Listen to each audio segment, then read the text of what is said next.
পাতশাহে, হ্যাঁ ঘুমাইতেছে নাকি? পাতশাহে কোনো একজন বাদশাহ বা গোলামে আজমি, আজমি গোলাম সহ, হ্যাঁ একজন আজমি গোলাম সহ, অনারবি গোলাম সহ দর কিস্তি নাশস্ত নৌজানে বসা ছিল। নৌজান প্রমোত্তরী, কি কি বলে এটাকে? প্রমোত্তরী বলে। প্রমোত্তরীতে বসা ছিল।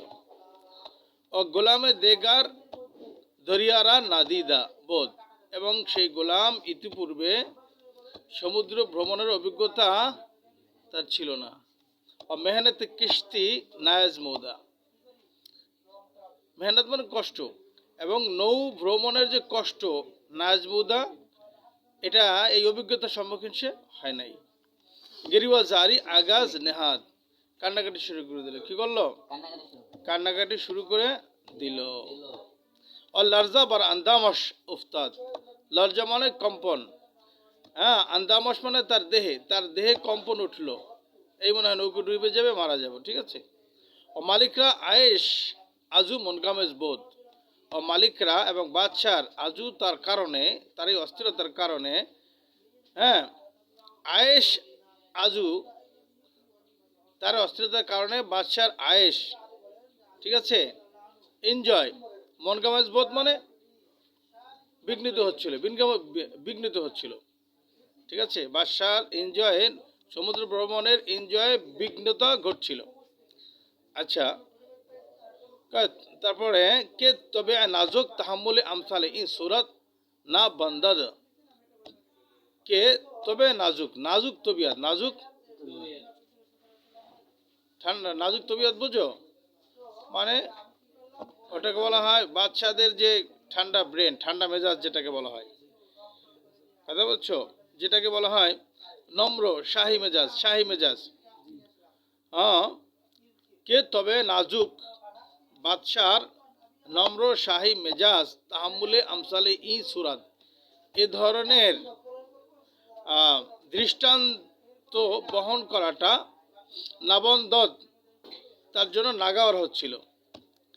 চারা নাদান স্থান, এবং বাদশাহ উপায় পাচ্ছিল না যে এই আজমি গোলামকে কিভাবে ঠান্ডা করা যায়। হাকিমও দ্বারা কিস্তি বোধ, একজন প্রাজ্ঞ ব্যক্তি ছিল, একজন দার্শনিক ব্যক্তি ছিল, দ্বারা কিস্তি ওই নৌজানে, হ্যাঁ। মালিকরা গোফত, বাচ্চাকে বলল, আগার ফরমা দেহি, যদি আপনি আমাকে অনুমতি দেন, উরা বাতারিকে খামোশ কর দানাম, আমি তাকে একটা সিস্টেমে চুপ করায় দিতে পারি। গোফত, বাচ্চা বলল, গায়েতে লুৎফ ও করম বাসদ, যদি সেটা আপনি পারেন তাহলে সেটা চূড়ান্ত পর্যায়ের এহসান, করম এবং সহযোগিতা হবে, হ্যাঁ।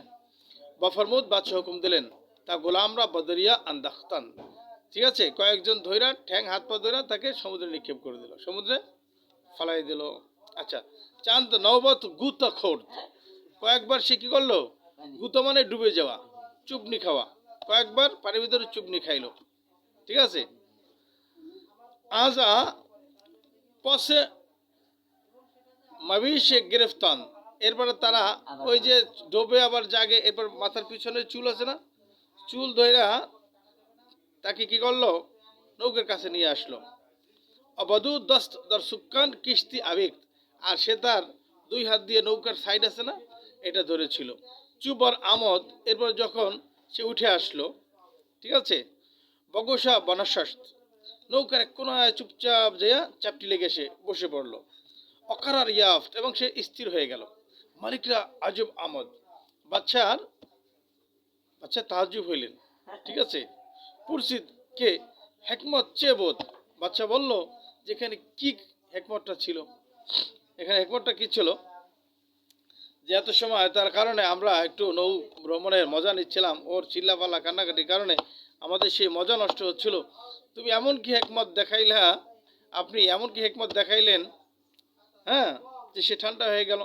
আচ্ছা, তো গোফত, সেই প্রাজ্ঞ দার্শনিক ব্যক্তি বললেন, আজ আউ্বালে মেহনত গর্ক শোধান না দিদা, হ্যাঁ আজ আউ্বালে মেহনতে গর্ক শোধান না দিদা বোধ, অকদর অকদর সালামতে কিস্তি নাদানিস্তা, কয় সে ইতিপূর্বে পানিতে ডোবার কষ্টটা সে উপলব্ধি করে নাই। ঠিক আছে, আজ আউয়ালে মেহনতে গার্ক, আজ আউয়াল মানে ইতিপূর্বে প্রথমে, মেহনতে গার্ক শোধান, ডুবে যাওয়ার কষ্টটা নাদিদাবোধ সে উপলব্ধি করেছিল না। সে ইতিপূর্বে পানিতে ডোবার কষ্টটা সে উপলব্ধি সে অভিজ্ঞতা তার ছিল না। অকাদ্রে সালামতে কিস্তি নাদানিস্তা, এবং নৌকার মধ্যে বসে থাকা এটা যে নিরাপদ বিষয় এটাও তার নাদানিস্তা সে জানতো না। হামচুনি কদ্রে আফিয়াত কাছে দানত, তাই আফিয়াতের নিরাপদ থাকার মর্যাদা তোমার ওই ব্যক্তি জানে কে মুসিবতে গ্রেফতার আয়াত, যে কোনো মুসিবতে কি পড়েছে। তাহলে নিরাপদে থাকার কদর মূল্যটা ওই ব্যক্তি করতে পারে যে বিপদগ্রস্ত হয়েছে। তাহলে সে তো নদীতে চুপনি খায় নাই, ডুবে নাই, যার কারণে সে নৌকায় বসে সে চিল্লাপাল্লা করছিল। এখন নদীতে চুপনি খেয়ে ওঠার পরে, সাগরে চুপনি খেয়ে ওঠার পরে এখন সে দেখলো যে আমার নৌকার মধ্যে বসাই তো নিরাপদ। ঠিক আছে, এই যে দরিয়ার ভিতরে ডুবতেছিলাম ওটা ছিল কষ্টকর, আর নৌকার মধ্যে আছি এ তো নিরাপদ। সুতরাং তার চিল্লাপাল্লাটা কি হয়ে গেল, বন্ধ হয়ে গেল। এই জন্য দেখবা যারা বিপদে পড়ে নাই তারা হাহুতাশ করে, কিন্তু যারা বিপদ দ্বারা যারা কি হয় অভিজ্ঞতা অর্জন করে, তখন বিপদে তারা কি হয় না, অস্থির হয় না, তারা স্থির থাকে। ঠিক আছে, আয় আসির তোরা নানে জবে খোশ, হ্যাঁ নানমায়াত, আয় আয় সায়ের, হে পরিতৃপ্ত ব্যক্তি, নানে যাওয়ে জাউয়ের রুটি খোশ নানমায়াত ভালো লাগে না। সে হে তৃপ্ত ব্যক্তি, তোমার কাছে তো জাউয়ের রুটি ভালো লাগে না। যা হচ্ছে না ওই যে জানো বাজারে এক ধরনের হলুদ হলুদ লম্বা লম্বা যেটা থাকে, ওটা ভুট্টা তো বলে, ভুট্টা, হ্যাঁ। তো ভুট্টা দিয়েও তো রুটি হয়, আবার গম দিয়েও রুটি হয়, গমের রুটি নরম হয়, ভুট্টা রুটি হয় শক্ত। তো যারা তৃপ্ত ব্যক্তি তারা তো ওই যে ভুট্টা রুটি খাবে না, জাউয়ের রুটি খাবে না, ভালো লাগবে তাদের কাছে। যারা আটা রুটি খাইতে অভ্যস্ত, মসৃণ রুটি খাইতে অভ্যস্ত, তাদের কাছে শক্ত রুটি ভালো লাগবে না। তো বলছে আয় সায়ের, হে পরিতৃপ্ত ব্যক্তি, তোরা না নে যাবে খোশ নানা মায়াত, তোমার তো জাউয়ের রুটি ভালো লাগে না।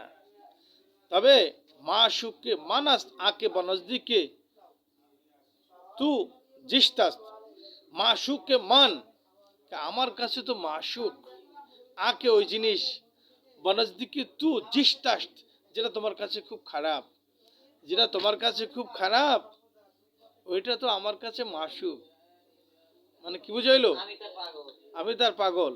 হে তৃপ্ত ব্যক্তি, ঠিক আছে, হে পরিতৃপ্ত ব্যক্তি, যেই খাবারে তুমি সন্তুষ্ট না, অনেক মানুষ আছে ওই খাবারটু যেটা তুমি খাও না, যেটা তোমার কাছে খারাপ খাদ্য, ওইটার জন্য সে কি করে, দিন রাত ছুটে ফেরে, কিন্তু সেটাও সে অর্জন করতে পারে না। পানি, তোমাদের কাছে পানির কোনো মূল্য আছে বাঙালিদের কাছে? কিন্তু যাই দেখো সিরিয়ার তোমার ওই যে ফিলিস্তিনের গাজার দেখো না, এক এক ফোঁটা পানি পাইপ দিয়ে গড়িয়ে গড়িয়ে পড়ে, বাচ্চারা হা করে থাকে, এক এক ফোঁটা পানি পড়ে, তাই না? তোমার কাছে যে পানির মূল্য নাই, ওই পানির জন্য তারা বহুত লড়াই করছে, কথা বোঝো না?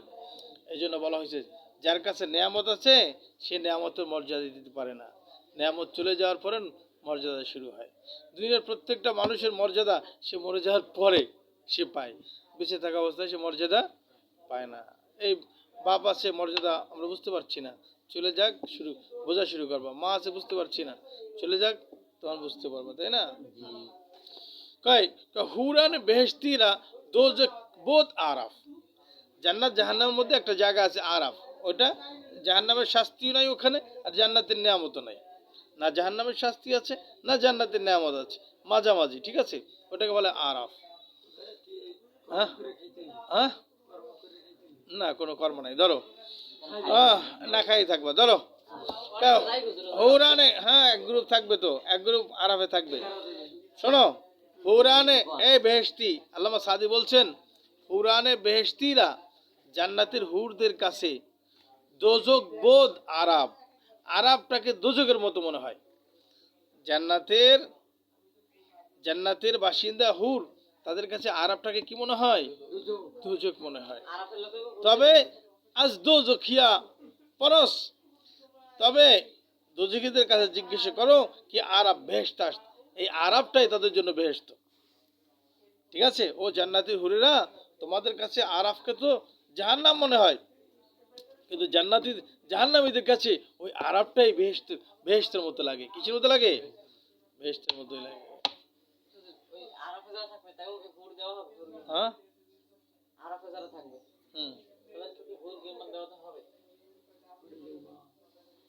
না, বেহেশতের কোনো নিয়ামত তারা পাবে না, আর জাহান্নামের শাস্তিও পাবে না। এক শ্রেণীর লোক সেখানে যাবে, এক শ্রেণীর লোক যাবে। দেখো, ফারকাস মিয়ানে আকে ইয়ারাস দরবুর। হ্যাঁ বলো।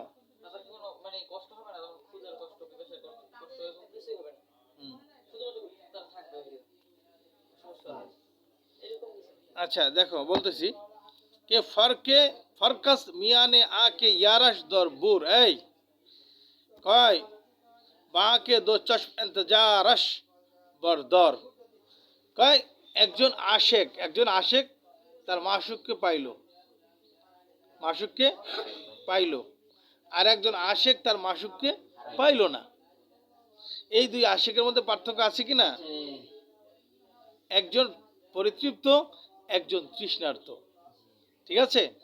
সেটা বলছে দেখো, ফারকাস মিয়ানে আকে ইয়ারাস দরবর, পার্থক্য আছে ওই মাশুকের, ওই আশিকের মধ্যে কে ইয়ারাস দর বোর, যার মাশুক তার কোলের মধ্যে আছে, যার মাশুক তার কোলের মধ্যে আছে। বাকে, হ্যাঁ, ওই ব্যক্তির মাঝে পার্থক্য কে দো চশম, যার দুই চোখ ইন্তজারাস, অপেক্ষা করছে বরদর, মাশুকের দরজার উপরে। তাহলে যার চোখ মাশুকের দরজার উপরে অপেক্ষা করছে কখন বের হবে একটু দেখবো। ঠিক আছে? এই আশেক আর যে আশেক তার মাশুককে নিয়ে ঘুমিয়ে আছে, এই দুইজনের মধ্যে কি আছে? পার্থক্য আছে। বাঁশির সুর, বাঁশির ভিতরে ফাঁকা যদি না থাকতো তাহলে বাঁশির থেকে সুর বের হইতো না। যারা নিজের পছন্দের ব্যক্তিকে, নিজের মাশুককে পাইয়ে যায়, তারা কবি হইতে পারে না। কি হইতে পারে না? কবি হইতে পারে না। কবি তো তারাই হইতে পারে যারা তার মাশুককে পায় না। শোনো, কথা বোঝে নাই? তোমাদের যুক্তি তো দিলাম, বাঁশির ভিতর যদি পূর্ণ থাকতো তাহলে বাঁশি দিয়ে ফুদিলে সুর বেরোতো, এই জন্য অপূর্ণতা লাগবে। ঠিক আছে? অপূর্ণতা লাগবে, অপূর্ণতা লাগবে। আজকে যদি মনে করো এই যে সিরিয়াতে সুন্নি মুসলমানদের যে বিজয় হলো, এই বিজয়ের স্বাদটা তারা এখন পাচ্ছে ক্ষমতা হারাবার পরে। দীর্ঘদিন পর্যন্ত যখন শিয়াদের হাতে তোমার সিরিয়ার লক্ষ লক্ষ মুসলমান শহীদ হয়ে গেল, লক্ষ লক্ষ মুসলমান শহীদ হলো, আর তারা ক্ষমতা থেকে বঞ্চিত হলো। একসময় তোমার সিরিয়ায় সুন্নিরা ক্ষমতায় ছিল, একসময় ইরানে সুন্নিরা ক্ষমতায় ছিল, একসময় ইরাকে সুন্নিরা ক্ষমতা ছিল, পরবর্তী সুন্নিদেরকে হটাইয়া শিয়ারা ক্ষমতা দখল করলো নাকি? হ্যাঁ, এক সময় আফগানিস্তানে শিয়ারা ক্ষমতায় ছিল। ওই কারা? নর্দার্ন অ্যালায়েন্স, হামিদ কারজাই বাহিনী, উত্তরাঞ্চল জোট যেটাকে বলা হয়, তারা ছিল আমেরিকার সাথে যুক্ত হইয়া 20 বছর তালেবানদের সাথে লড়াই করার পরে তালেবান হলো সুন্নি, তারা 20 বছর পরে আফগানিস্তান দখল করলো, তাই না? এই জন্য হারাবার পরে পাওয়ার মধ্যে মজা, হারাবার পরে পাওয়ার মধ্যে কি মজা। ইয়াকুব আলাইহিস সালাম তার ছেলে ইউসুফকে হারাইছেন, হারাবার পরে পরিপূর্ণ অবস্থা আবার ইউসুফকে ফেরত পাইছেন। ইউসুফকে যখন ফেরত পাইছে তখন সেই ইউসুফ পরিপূর্ণ, ইউসুফ বাদশাহ। তো আল্লাহর প্রিয় বান্দা যদি কেউ হয়, তার কাছে হারাই গেল পরিপূর্ণ করে আল্লাহ তার কাছে ফেরত দেয়। তো